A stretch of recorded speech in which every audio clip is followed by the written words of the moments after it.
नमस्कार मंडळी, माझे ब्लॉग बघताय ना, बघून हसताय ना, हसलंच पाहिजे. आज बेत होता एकदम झकास पावभाजीचा. मग काय, एक दिवस पाऊस पडला म्हणून ज्यांनी ज्यांनी व्हिडिओ करून सूर्यदेवाला नावं ठेवली होती त्यांचा सगळा राग बहुतेक आज माझ्यावर निघाला. एवढं कडक ऊन पडलं होतं की अंगातून घामाच्या धारात चालल्या होत्या. पण पावभाजीचा बेत म्हणल्यावर माग साठायचं, थेट मंडई गाठली आणि पावभाजीला लागणारं सगळं सामान घेतलं. लय दिवस झाले होते घरची पावभाजी हाणली नव्हती. तसं बी माझ्या हातची पावभाजी म्हणजे एक नंबर असते बरं का.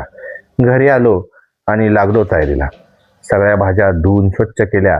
टॅमॅटो, कांदा, कोथिंबीर बारीक चिरून मिक्सरमधून फिरवून त्याची मस्त पेस्ट बनवली. मग मोठ्या कुकरमध्ये बटाटे, फ्लॉवर, वाटाणे, शिमला मिरची टाकून शिजायला ठेवलं. आता आम्ही बसलो कुकरच्या शिट्ट्या मोजत. कुकर थंड झाल्यावर बटाट्याच्या साली काढल्या आणि सगळ्या भाज्या मस्तपैकी कुस्करून घेतल्या.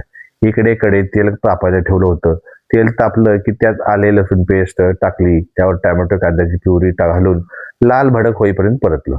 मग सुहानाचा पावभाजी मसाला टाकला आणि पुन्हा मस्त खमंग वास येईपर्यंत परतून घेतलं. त्यात कुस्करलेल्या भाज्या टाकल्या. तिखट टाकलं. आता तिखट किती टाकायचं ते तुमच्या हिशोबानं. मी मला झेपल तेवढं टाकलं, नाहीतर उद्या माझ्या नावानं बोंबा मारणार. मीठ टाकलं, थोडं पाणी टाकलं आणि पावभाजीला मस्त उकळी देऊन दिली.